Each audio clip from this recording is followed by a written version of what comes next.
hande kadi eden natande al-faslu rabi al-adabu ma'a rasulillahi sallallahu alayhi wa sallam. Needi ko goɗɗon duwa ne'ade si tawi himo wondi e nelaɗo on sallallahu alaihi wasallam. Needi ko goɗɗo duwa jogade hella nelaɗo. Yash'uru al-muslimu fi qararati nafsihi bi wujubi al-adabi al-kamili ma'a rasulillahi sallallahu alaihi wasallam. Wo julɗo on imo duwa so'ude ka nder wonki makko, ka luggendi wonki makko, wondema no waɗɗimo needi timmundi tis wondude e nelaɗo Allah sallallahu alaihi wasallam. Sahabaɓe ko hakke ko ɓe ne'ani nelaɗo, si ɓe wondi e nelaɗo ɓe yaɓata hay ɗowdi nelaɗo. Ko fiyon ɗum non goɗɗo no duwa so'ude ka luggendi wonki makko nder wonde mahimo duwa ne'anade nelaɗo on. Wa dhalika lil asbabi taliya, ko sabu ɗi sababuji wondi arde leyɗo. Ko ɗum holli wondema julɗo no duwa ne'ade ne'ano nelaɗo. Wahid piyum ara nun kun ko fiyon ɗum goɗɗo no duwa ne'anade nelaɗo. Anna allaha ta'ala kad awjaba lahu al-adab, wondema ko Allah tigi waɗɗini e hoore yimɓe ɓen yoɓe ne'ano nelaɗo. Ko Allah tigi wi ɗum, o waɗɗini ɗum kanko honto ala kulli mu'minin wa mu'minati. Allah no inni e dow kala gorko gomɗinɗo Allah e debbo gomɗinɗo Allah no duwa ne'anade nelaɗo. Ko honto Allah ɓangini ɗum. Wa dhalika bi sarihi kalamihi azza wa jalla idh qala fi surati al-hujurat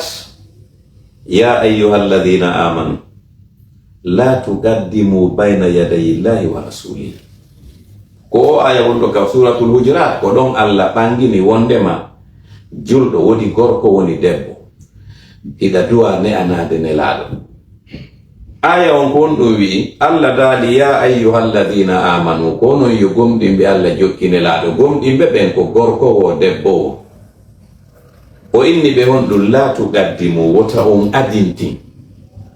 bayna yaday Allahi wa rasuli, yeso Allah, yamirore Allah nden e yamirore nelaɗo on. Ko ɗum ɗum woni mana aya o. Siɗo wondi e nelaɗo wona yo on adu nangon e fewjugol, on iwtira woni ɓaawo makko. Ko holli wo waɗon ɗum na yo on aditomo e piiji ɗin. Go'o e aya go kadi fayinka suratul hujurat andi oɗo ko aya arano joni aya ɗiɗa bonka suratul hujurat hon ɗum holli ɗon kadi oɗo aya kadi no holli wondema yiɗa duwa ne'anade nelaɗo, siko a gorko e siko a debbo, yon tun yiɗa gomɗini Allah hara yiɗa duwa hollude needi siɗa wonde nelaɗo. Allah dhalika suratul hujurat ya ayyuhalladhina amanu, kono yo gomɗinɓe Allah jokki nelaɗo. La tarfa'u wota on townu aswatakum sawtoji mon ɗin fawqa sawti nabi e sengo dow sawto nelaɗo on. Wala tajharu lahu bil qawli, wota on feññinanmo konngol ngol ka jahari ba'dikum wano feññiniranta yoga moɗon li ba'din wonande yoga. Ta on yewtirmo wano yewtirton non hakkundeji mon. Fi on ɗum an tahabata fi wota bonu a amalukum golleji mon ɗin wa antum hara ono la tashurun, on sowa andude golleji mon moƴƴi ɗin bonino. Aduwa ka sida yewtirude nelaɗo na ya tonu hitongo, sida yewtude mo kadi na ya yewtirmo wano yewtirta non goreɓe maɓe. Sina ɗum golle ma bonde ɗen Allah bonnayɗe hara anda bonino. O aya ɗo déjà o tippi tun gorko gono woduno fewnu nelaɗo, kanko hito makko ngol no towi ko non o tagira, woɓɓe noɗi ara hito ngol no towi. Aya on tippi tun o inni oyni ɗum ɗo ko fi makko tigi. O waali ka suudu makko o inni bon o ala juuloyde hande kadi, o ala yaltude par ce que o andi golleji makko moƴƴi ɗin fof boni, donc o ala yangade hande kadi o woni ka suudu. Nelaɗo hattimo ala mo yide ka juliri nelaɗo dani ko hontoni kaarijo ɓeni on accitino joni arde ka julirde ɗo minen kadi ɓen ala mo yide nelaɗo immini woɓɓe yawi noddamo ɓeere ɓeni men nelaɗo landike fima kono waɗi oyni miɗo ɗo mais min o mi andi golle am moƴƴe ɗen fof boni donc mi ala yaltude hande kadi ko ɗo mi wonirta ni yani maya ɓenni wanon no oyni par ce que miɗo townude hito angon e hoore nelaɗo o aya tippiɗo suratul hujurat ko fi an tippani ɓenni ok ɓe yiltiti ɓe yetti nelaɗo ɓenni men nelaɗo mais yeyi men tawimo ka suudu makko min inni a hattike mo o landike fi makko oyni kanko wo ɓay wandi golle makko moƴƴe ɗen boni o ala hande kadi yaltude ko ɗon wonata ha ñande o maayi nelaɗo o fiyon ɗum o ɓenni par ce que o inni woymo townude hito makko ngon e hoore ma o andi o aya tippiɗo ka suratul hujurat ka Allah daari ɗon ya ayyuhallazina amanu la tarfa'u aswatakum fawqa sawti nabi ono yo gomɗinɓe Allah jokki nelaɗo tawon townu hitoji mon ɗin e dow hito nelaɗo ngon wo andi ko kanko aya on woni wolde fimo eyno ɗon ko aya on lanniri an tahabata fi wota bonu amalukum golleji mon ɗin wantumanono la tasuruna so hande golleji mon ɗin boni oyni awa joni ɓay wandi kanko golle makko ɗen boni ɓay ko towuɗo hito simo wolude yeeso nelaɗo o towna hito ɗo oyni donc ala yaltude nelaɗo ma kiya e noddonmo yeeto ɗon mo ko aaden aljanna tode na fi makko par ce que ala waɗirde ɗum fi yawa golla ɗum ɗo holli jakaɗa duwa ne'anade nelaɗo fayin kadi ka suratul hujurat aya tatabo on wa qala taala Allah daali innal ladhina no ɓen yagudduna joltinayɓe aswatahum sowtoji maɓɓe ɗin inda rasulillahi si tawihi ɓe ka nelaɗo Allah on ulaika alladhina ko ɓe woni ɓen imtahana Allahu ɓe Allah laɓɓiniri qulubahum ɓerɗe mun ɗen littaqwa fi kulol Allah lahum no wodani ɓe mahfiratun yafanede junubaji wa ajrun e joddi azimum mawnude aya tata ɗon ka suratul hujurat Allah eni ɓe wuulirayɓe doyi si tawi ɓe ka nelaɗo ɓeɗo Allah laɓɓiniri ɓerɗe maɓɓe ɗen kulol Allah iɓe mariɓe kadi Allah yafoto junubaji maɓɓe ɗin o maraniɓe kadi joddi mawnude oɗo aya kadi no wolli jaka ɓe ne anoɗa nelaɗo e aya kadi hikkuɗo on ɗon aya naya bon fayin ka suratul hujurat wa qala subhanahu Allah daali innal ladhina no ɓen yunadunaka noddayɓe ma yo nelaɗo ɓe ewno inde ma nden min wara'il hujurat ka ɓaawo cuuɗi ɓe nguuli maɗin aktharuhum ko ɓuri ɗuɗude maɓɓe la yaqilun ɓe haqqilta ɓe mara hakkille walaw annahum si tawno kamɓe andi ɗum ɗo ko groupe sahabaɓe mais ɓe mara hakkille ɓe daro ka ɓaawo cuuɗi nelaɗo e ewnagol mo cuuɗi ɓeygol makko ɗin inna kaarijo ewnomo enen ɗo fof eɗen andi ka meɗen no mawɓe men ɓe ndeiri en noon nden fuuta a darota ko ewnoɗa mawɗo gorejo ɓenma non ara woni ha hewta donc ɓe daro ka yaasi e ewnagol fine inde nelaɗo on Allah enni ɓe faama aya hikkiɗon ɗon Allah daali walaw annahum si tawno kamɓe sabaruɓe muññino hatta tahruja ha yaltuɗa ilayhim faade maɓɓe lakana ɗum laatotono hayran lahum moƴƴere to wonande o inni ɓe habbotono ha yalta gara ɓe daro ko ɗum woni needi sa yehi a tawi mawɗo gorejo baben ma no ka nder suudu ta daro ka yaasi ewnoɗa wonu ka yaasi ɗon kabboɗa ha leer mo yalti o ko ɗuni teddungal ko ɗum Allah yeeti wosi tawno ɓe muññino ɓe woni ka yaasi ɗon ha yaltuɗa arɗa e maɓɓe ɓe wola mako ɓe faala wade kon ko ɗum ɓurno moƴƴude donc ɗum ɗo holli kadi ɗaɗuwa ne'anade nelaɗo wa qala azza wa jalla Allah daali kadi suratu nur aya 53 Allah daali la taj'alu wota on waɗ du'a ar-rasuli noddugol nelaɗo on baynakum hakkunde moɗon ka du'a e ba'dikum ba'da wono yoga mon noddirta yo ange goreɓe maɓe si ɗon wondi mo kala hara no noddira e inde makko nde Allah inde o taw noddir noon nelaɗo nelaɗo koye noddirmo inno ya ayyuha rasul ma ya ayyuha nabi ko yo annabaji ma koye nelaɗo ana jammitata inde makko nde wano siɗon noddidirde hakkunde mo donc ɗum ɗo holli jakay ɗon duwa hollude needi hella nelaɗo wa qala aydan allah daali fayin suratu nur innamal mu'minuna andu ko woni gomɗinɓe allah ɓen tigi alladhina ko ɓen amanu billahi gomɗinɓe allah wa rasulihi e nelaɗo makko on wa idha kanu harasi ɓe laatike kadi ma'ahu hiɓe wondi e nelaɗo on ala amrin e dow fiyake jami'in mo ɓe hawti lam yadhabu ɓe yahata ɓe hotataka maɓɓe hatta yastadinu ha ɓe diso nelaɗo ɓe landomo henen miɗo wawi hotude noon ɓe wayno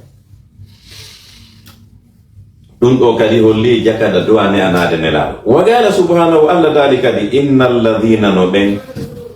yasta'dhinunaka disotoɓe mayo nelaɗo hara ɓe cowota ko tum ɓe waɗa ko ɓe faala wadde ko hara ɓe landotoma taw ɓe disoma ulaika alladhina ko ɓe woni ɓen yu'minuna billahi gomɗinɓe allah wa rasulihi nelaɗo makko on fa idha sta'dhanuka si ɓe disinike mayo nelaɗo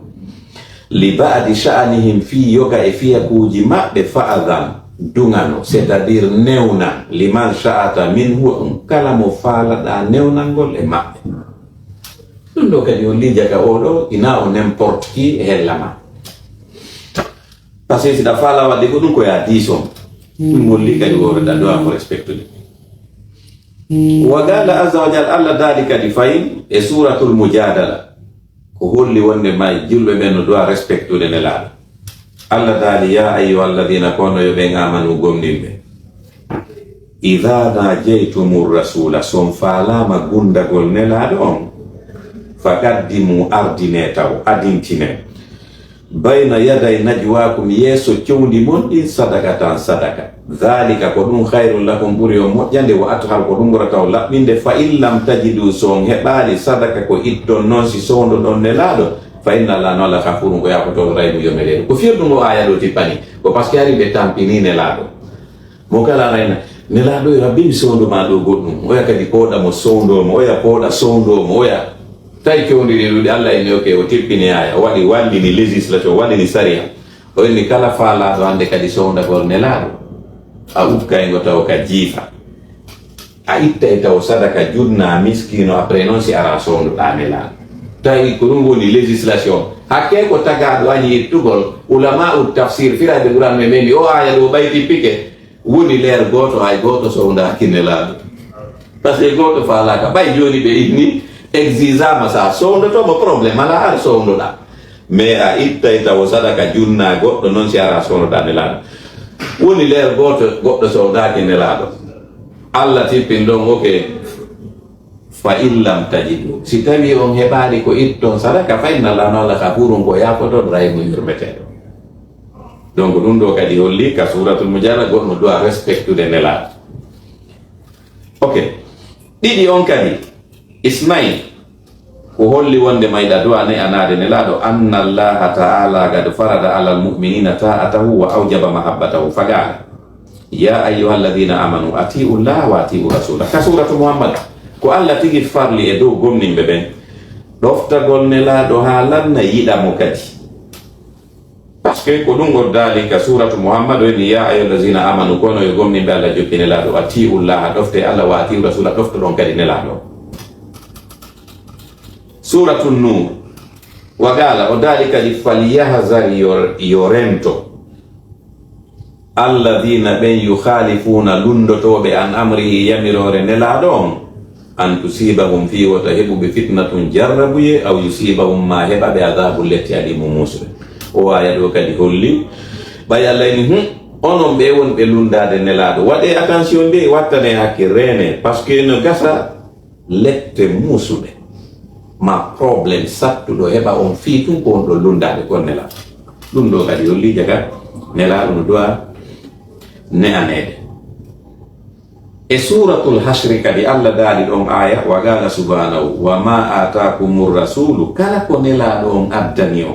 fahuzuhu ƴette ɗum ɗon wa ma nahakum anhu kala ko haɗi on e mum fantahu haɗite ko ɗon moƴƴere mon nde woni. O aya ɗo suratul Nasri holli kadi jaka goɗɗo no do'a ɗoftandiraɗo yiɗamo. Wa qala ta'ala, Allah daali suratu Ali Imran ko hollata iɗa do'a ɗoftade nelaɗo yiɗamo. Allah daali qul maako yo nelaɗo yetoɓe, in kuntum si tawi onon ɗo on laatike tuhibbuna Allaha hiɗon yiɗi Allah, fattabi'uni awa jokkelam, yuhibbukumullahu on say Allah yiɗay on, wa yaghfir lakum o yaafano on zunubakum junubaji mon ɗin. Suratu Ali Imran. Donc o aya ɗo holli si tawi ɗa yiɗi Allah ko ma jokka nelaɗo, et puis si a jokki tun nelaɗo Allah yiɗete ko yaafano ma kadi bakkatuji ma. Ɗum ɗo kadi holli je ka o no doit respectede. Wa man wajabat, kala mo waɗɗima ta'atuhu ɗoftagol mo, wa harumata harmamma mukhalafatuhu lundagol mo, lazima haray waɗɗike ma ɗon e ɗon at-ta'addubu ma'hu ne'anagol. Yes,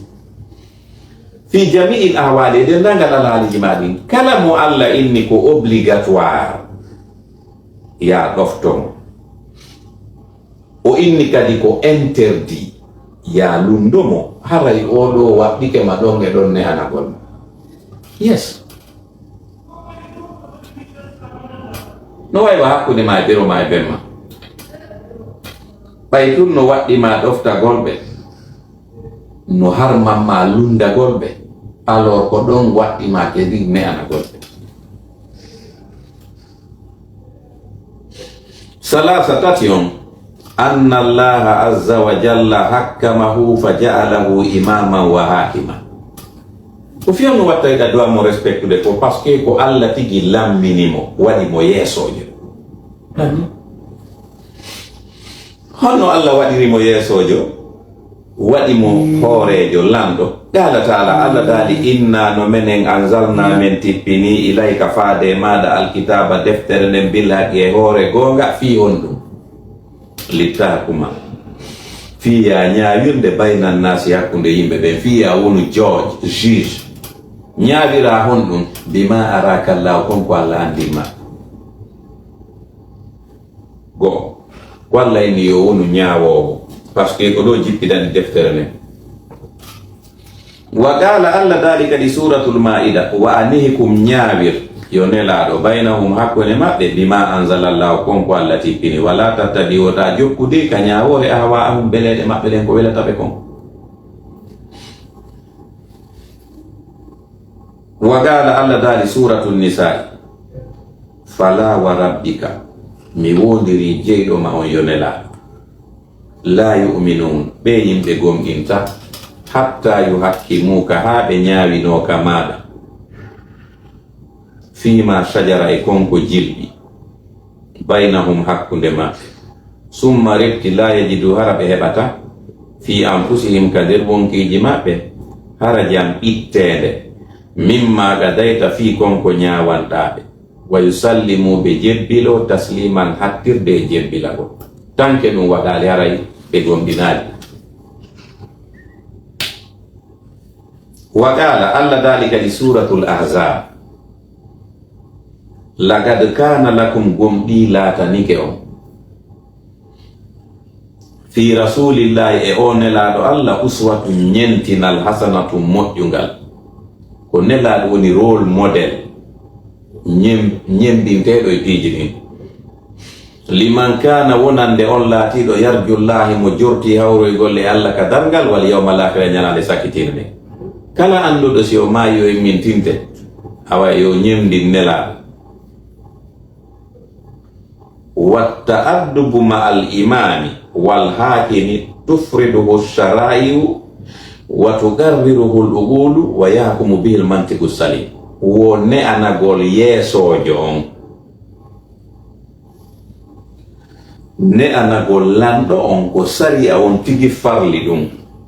tabintini ɗum kadi hakkille ɗen tabintini ɗum, hakkille hisuɓe fof no andi si goɗɗo no hoore maɗa duwamu ne'anade. Arba nayi on, anna Allaha ta'ala qad farada mahabbatahu ala lisanihi fagala sallallahu alaihi wasallam wonde ma Allah tigi farli yiɗugol nelaɗo e ɗengal nelaɗo o wolini nelaɗo ko on ɗum nelaɗo woli nelaɗo maki walladhi nafsi biyadihi mi wondiri o mo wonki an woni e jungo mum la yu'minu ahadukum hay goto mon gomɗinta hatta akuna ha min nelaɗo mi laato ahabba ilayhi miɗo ɓuranimo min waladihi ɓiɗɗo makko on wa walidihi e mawɓe makko ɓen wannasi ajmaina yimɓe ɓen fof tanke ɗum waɗaɗi tanke a yiɗaɗi nelaɗo ɓuri ɓiɗɗo ma on e mawɓe ma ɓen e yimɓe ɓen fof aray ha joni a gomɗinaji joni noon wa man wajabat mahabbatuhu kala on mo waɗɗima yiɗugol harana innugol la ko silam falamira mo falamiɗata no ko par la force ko farilla e nama yiɗugol mo kala mo woni farilla e ma yiɗugol mo wajabal adabu isa aw haray waɗɗike ma ne'agol hella on ɗon wa lazima ta'addubu ma haray be netanoɗa on ɗon hamsa joyi on kadi ko fi on ɗon innanayɗa duwane anade nelaɗo mahtassahu bihi rabbuhu ta'ala min jamalil khalqi wal khuluqi ko sabu konko Allah hertinanimo kanko nelaɗo immorde e labede tagudi e labede jikku kanko tagudi makko ndin no laba jikku makko on no laba wa ma habahu bihi min kamali nafsi wa dhat Allah timminanimo kadi okkimo timminanimo wonki makko kin fa huwa ajmalu makhluqin ko kanko ɓuri labede e kala ko taga wa akmaluhu ala al-itlaq kanko ɓuri timmude ko taga kon fof wa man kana haza haluhu kala mo situation mum wa'iri wa o situation nelaɗo kayfa la yajibu tadubu ma ko onno noon on ronkorta netanede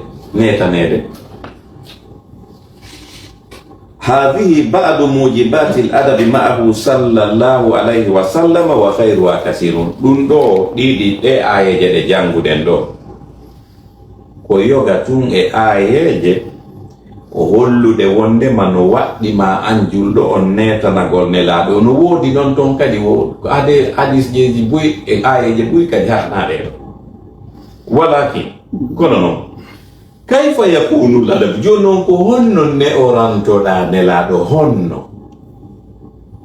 wa bimaza yakunu e ko honno ɗum wawirta laatagol ne anagol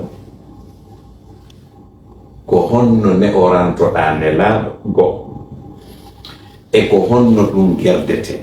honno ɗum laatoɗa haza ma yandahi eno ko ɗum ɗo joni lutti ko duwaɗa andude an julɗo on joni noon darsu men aroyay ɗon ko ɗum ɗon hollugol honno ne orantoɗa nelaɗo an ni joni hiɗa duwamo ne anade ɗum ɗon lanni an ni kadi nasiɗa faala ko Allah min ko farila ko obligatoire ko be ɗum joni noon ko luttanma ko honno non joni ne orantoɗa joni darsu aroyo won ko ɗum ɗon si Allah jaɓi haray ɗo ɗen inchallahu taala eɗen darade wano ɗo en lannude ɗo taw aray fi hajju on hikka woodi musidɓe men ɓe Allah udditani laawol ngol fi hajju on Allah newinani ɓe fi iwrugol ɗo ma iwrugol Afrique kala kawon tigi faala iwrude Allah holliɓe joni ngol laawol ɗo ɓe hollimi wondema mi hollu ɗo kala e mum faalaɗo hajjoygol ma anduɗo musidɗo mum faalaɗo hajjoygol Allah no newinani ɓe haray joni ko visa hajju woni ko Allah holli ɓe laawol muɗum honno e ɓorta e noon tigi yarata noon fof ɓe junnini numéro ji yimɓe ɗiɗo ɓe noddoton ɓe waɗanayi on détail ji ɗin fof kala ko falɗon andude fi hajju ngo ɓe détail ana har no laaɓi puy aray arano on ko Amadou Diallo contact ton numéro téléphone makko on ko 347 892 6594 so noddi oɗo o humpitay on détail ɗin fof ko falɗo gandude fiyaji mum maɗum Aissatou Diallo on ɗon kadi numéro téléphone makko on ko 347 599 6775 aray yo Allah moƴƴinan en ɗo voilà numéro téléphone ara noon Amadou Diallo pour le pèlerinage 2025 ko 347 892 65 94 so noddi on junnayi on détail ji ɗin fof Amadou Diallo maɗum Aissatou Diallo on ɗon kadi 347 599 67 74 75 67 75 voilà fi Aissatou Diallo jo are en darade do Allahumma salli ala sayyidina Muhammad wa ala alihi wa sallim rabbana taqabbal minna innaka antas samiul alim wa tub alaina innaka antat tawwabur rahim rabbana zalamna anfusana wa illam taghfir lana wa tarhamna lanakunanna minal khasirin rabbana atina fid dunya hasanatan wa fil akhirati hasanatan wa qina adzabannar Allahumma najjim ahwalana wa hassin af'alana wa khallisna min alamil faqri wa dhulli wa asimna min al bala'i wal waba'i wat ta'un wa min shururil a'da'i wasyayatin wa nafsil ammarati bis-su'i. Allahumma yassir lana al-intizama fi jami'il umuri ad-dunyawiyya wad-diniyya wa hassil muradana bil khair. Allahumma abidna min asy-syarri wal isyan. Allahumma inna na'udzu bika min jahdil bala'i wa darkis syada'i wa su'il qada'i wa shamatatil a'da'i. Ya muhawwil al-hawli wal ahwal hawwil halana ila ahsani hali wa la taslubu waqtan nazi imanana wa la tusallit alaina man la yakhafuka wa la yarhamuna warzuqna khairai dunya wal akhirah innaka ala kulli shay'in qadir wa akhiru da'wana alhamdulillahi rabbil alamin.